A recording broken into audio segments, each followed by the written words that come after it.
Hi, welcome to Atheist Edge. I'm Courtney here with Jason. Hello. I've finagled him into my world. So we are doing some random questions, I guess, and Chris will start us off then. Let's start with an easy one. How about universal basic income? Oh, wow. That's interesting. What do you think? So I need a little bit more explanation on this. I know. Chris? It's basically an expansion of welfare where everyone gets a certain amount of money determined to be like a basic living amount to live on, and then you have your job or whatever else. I just have to jump in, sorry. Here All right, comes so Jim. here's a primer, right? As automation increases, it's expected that the unemployment's going to really grow in the next 50, 100 years, right? There's not going to be enough jobs to go around. So, but automation is going to increase productivity. So there's going to be a lot of extra surplus wealth. So they foresee a time when universal basic income, everyone in America gets $16,000 a year. You can just sit on your ass and maybe try to live off that, or you can get a job to supplement it. All right. I mean, so this is sort of off topic, but there's a tradition in a African country that a friend of mine is from. Unfortunately, I don't remember what it is, but they have a requirement that when graduating seniors from high school leave high school, they have to basically donate a year of their first year out of a year of their life out of high school to either join the military or do some sort of social work. And it's a way of contributing to their community. And so I do see, if we were to get to this future where, I don't know, I feel like if we're transitioning out of certain industries, I think training people to find jobs and to be trained for what we actually still need is the direction we would go. I don't think we would just end up suddenly with like nobody trained and nobody in transition. It's not going to happen overnight. But if it did, I guess it would make sense. But I think it would come with the caveat of you do have to contribute and like volunteer or something. Like the government's not just going to let you like sit on your hands, I don't think. So I think when I've heard this concept before, a lot of what I hear is that you're just rewarding the laziness that's inherent in us, or you're rewarding the lazy people, and that society is just going to become some sort of if you guys have ever seen the movie Idiocracy type situation where we're just dumbing ourselves down and we're just having children, but we're not doing anything to help society as a whole. But it's kind of like WALL-E. But if you look at in the past things, I've watched some documentaries lately about, new technologies, new things that have come around, and how it actually spurs, not just new jobs, but also new focuses and new directions. So, you look at things like the Renaissance, when we have, more time, we have more wealth, and now there's this explosion of art and creativity. Maybe I would love the idea that, as we become more automated, as technology is allowed to do more of what we consider the menial tasks for us. Maybe there will be a new renaissance where we focus on helping each other more, right? We're helping each other survive, helping each other out, instead of just sitting around and earning our paycheck, because that's not fulfilling. Right. And that's a good point, that just because somebody has their basic human needs met, it doesn't mean that they're not going to want to contribute and have some sort of legacy, have some sort of purpose to their life and a reason to get up in the morning, because I think we do have that human need as well. But when you don't have your basic human needs met, you can't look at those higher aspirations. And I do think that as a society, I've heard this too, where once our more basic jobs are taken care of with automation, those minds can work toward solving problems that we can't solve right now because we're so busy in this rat race of surviving, that once we get past that, we can start looking at world hunger and start looking at major issues that require a lot more innovation and focus from people that have the time and the energy and the expertise to do that. So I do think that things like education, say, are also a basic human need as well. but it's for the benefit of everyone else around you to be an innovator, to be somebody who can contribute. Yeah, I think a lot of Maslow's hierarchy of needs. Yeah. And man, I would love, another positive idea in the future. I worry so much right now about just our basic public education, and that worries me just tremendously, because I feel like it's not being managed well. I don't feel like children are being taught the core life lessons that are actually necessary, taught the basics of everyday life, like balancing your checkbook, it's just simple things. We're learning math and we're learning writing, but we're not learning how to target it towards anything important until much later on, or that's just having to be figured out much later on. Yeah. And I don't know if maybe in the future we can spend more time focusing on what we should really be trying to teach people instead of just trying to funnel them through the school and just getting them through the schooling. That's what worries me, is that we're just pushing people through, but not really preparing them. And maybe if we have more time, more resources to dedicate to that, have more people that can volunteer.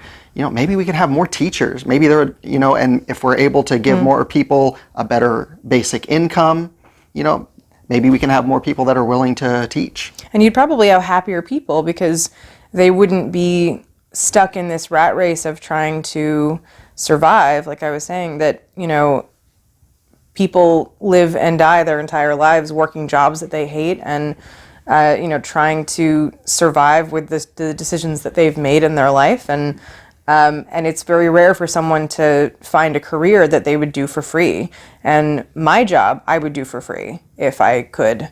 And, it's very lucky to be in that position. And that's kind of partly why we do healthcare and social work, because, again, we don't do it for the money. And so there are people who are giving back in a way that is fulfilling to them enough to be done for free if it was given the option. So I don't think that human beings want to be sloths. Not after a week or something. Yeah, my dad, he took 2 weeks off this end of the year, and he's like, I find something to do every day. He's like, but it was driving him crazy. He was actually wanting to get back to work. Yeah, and people who retire, they have to find something to do. It drives them insane. Well, I've actually they're heard, like, I'm never retiring. Yeah, I've heard that. I guess people in some Asian countries, are living a lot longer, and their belief for a lot of that is that they continue to have a purpose. They don't have a concept of retirement. In some areas, So you've got some grandmother who's living to be 100, and she gets up and she cooks for her family every day. She provides.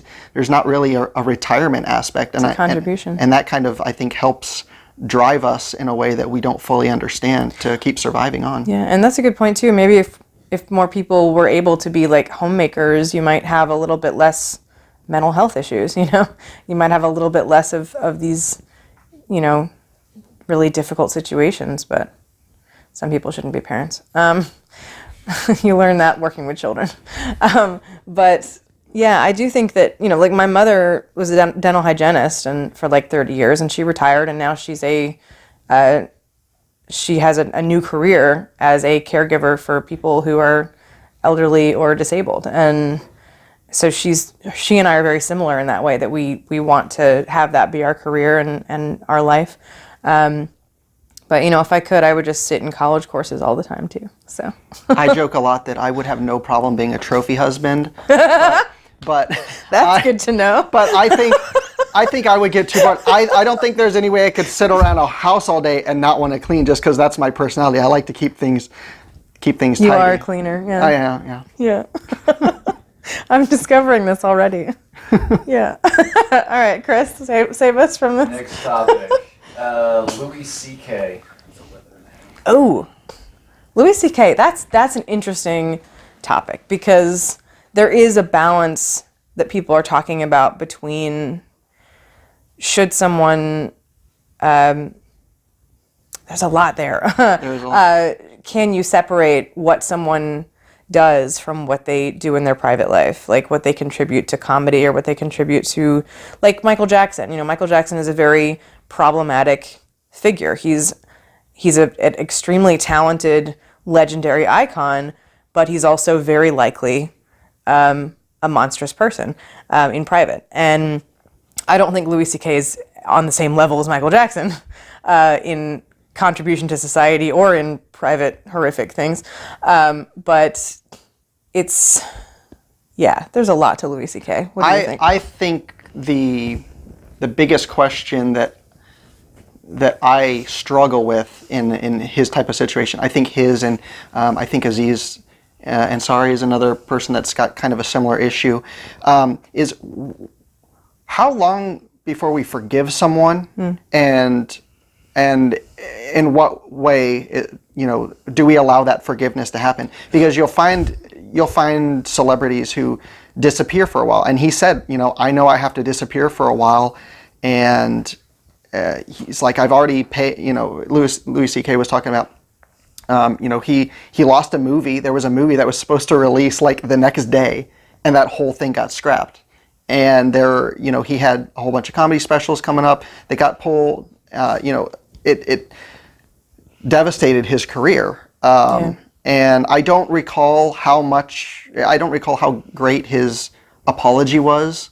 And I think it's really hard to know how much of any celebrity's apology is damage control and how much is sincere. I think that's really difficult because a lot of it's filtered through, a PR machine a lot of times. Yeah. But at the same time, we as social media consumers are not a judge and jury. Like there's a level of like rioting crowd mentality that can really destroy people. And is that just or not? And that's a really difficult question too. Of, you vote with your dollar, and you give a pass to things that you will still contribute money to. So it's still not necessarily what someone deserves, what they get from social media. It also depends very much on how much you think that they've hurt and affected someone else. Yes. So you've got someone like I was thinking like, I don't know a ton about like Robert Downey Jr.'s history, but I know he had a lot of alcohol problems, and I assume he was probably difficult to work with, and he disappeared for a long time. But then he came back, and the Marvel movies, he's got like this whole revamped image, and I don't know a ton about like his personal life other than I know he was an alcoholic. Yeah. And that seems like a very, something that's just very self-destructive. Yeah. I'm sure there are other people in his life who were affected. We know much more directly for something like Louis C.K. who he affected and what exactly he did that was inappropriate. Yeah. So there's a couple things there. So the need for our society to value sexual abuse experience as something that is deserving of attention, deserving of justice, is an issue in our country, and probably in the entire world for most places, even more so than the U.S. But the need for sexual assault victims, male or female, to have, they are affected sometimes for the rest of their life in very severe ways, and they will have their career hurt, and they will have their relationships hurt, and all kinds of things that are a consequence to that are a payment that they have, and that payment may never be equal to the people that perpetuate those things. And so, can we forgive someone for making an honest mistake? Like, we had that thing with Rationality rules about, kind of making a mistake about something that he recognized, that he corrected, that he took the video down, that he, I think that's completely admirable. He's not trying to be, transphobic or anything like that. But that is very different from sexual predatory behavior, and recognizing that as something that matters is a very good direction to go into. And on the other hand, someone like Bill Cosby wasn't caught for a very long time, and would there have been less victims for him if he had been caught earlier and allowed to become back into society later and make his contribution to the world later, having corrected that behavior? Is that possible? That's something that's a difficult neurological thing. Like, is sexual predatory behavior permanent? Is it always perpetuated? And is there a way for those people to still contribute to society and still have value and not create more victims if they're given the chance to? I don't know. We also have a really big issue with very high profile celebrities being protected by the people who also derive their livelihood off of someone. Yeah. So Bill Cosby was protected. Yeah. In addition to feeling untouchable. He got to this point where he really felt that he could do whatever he wanted, right, because there weren't going to be any real repercussions. Would there have been a difference if he had been called out and caught and stopped after the very first time? That's that's something that we have to be aware of. And like Harvey Weinstein is also Yes. a really good example of like power creating opportunity and perpetuating victimization and protection of the wrong person and believing of the wrong person. And that's, but I do think that we have an issue with recognizing the fallout that happens from these scenarios to the victims. And we have an issue with having the punishment fit the crime, I think. How much do you put your own livelihood at stake, your family and all of that, when you know that someone is hurting someone else? I would have to say something, and that would be a really tough decision. It's much different when you have a whole family to take care of versus just yourself. Right. Everyone's got those lines of justice. Yeah. It's also a personal thing between other people, but at the same time, you got to protect people who maybe feel that they can't talk, can't speak up. I think that our society is moving in that direction where people are becoming emboldened to speak up immediately. So in a way that may help solve its own problem over time. It's still not going to be 100%. And we're still going to have the people at the top who do terrible things, and they're going to be able to get out of it. Yeah. And you can't, nowadays you can't talk about victims of sexual assault and not talk about false accusations as well, because that is a part of the conversation, and those people are absolutely victims as well, people who are falsely accused, and I've seen that too, and so I do think that the pendulum is swinging, and hopefully it will balance out to where we still value bodily autonomy, and we value the impact that can happen from predatory sexual behavior and from false accusations. Well, and I saw the movie Denial recently, and there's a huge difference between whether someone is innocent until proven guilty or guilty until proven innocent. Yeah. And it's funny because our society... That's how the UK system works, by the way. Yes. I don't know if they know that. Denial is about the legal system kind of being the opposite of what it is in America. So you have to prove your innocence instead of someone proving that you're guilty. And it's really interesting because, so our legal system is functioning one way, but our society, just like in general, I don't know how you'd want to phrase that, but just the way that we communicate online and in the news seems to be kind of the other way. Yeah. And I don't know what to do about that. I don't know what to do about that. And we could talk about this forever, but I think this is our last question that we have time for. Thank you so much for watching. And leave comments in the bottom or the description, because I keep saying that wrong. Leave comments, because these are big topics and these are big conversations, and I think part of the reason that I love doing this show is that we can really dig deep into these topics, and the conversation doesn't stop here. So I appreciate all of that. Like and subscribe.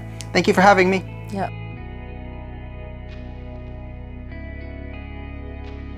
Feel anything.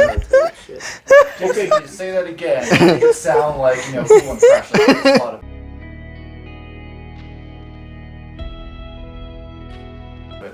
We are rolling. We're square. What are we doing?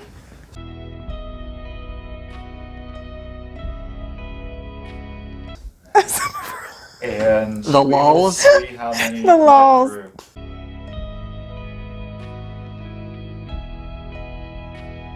Okay, I'm gonna show my disdain on camera. All right.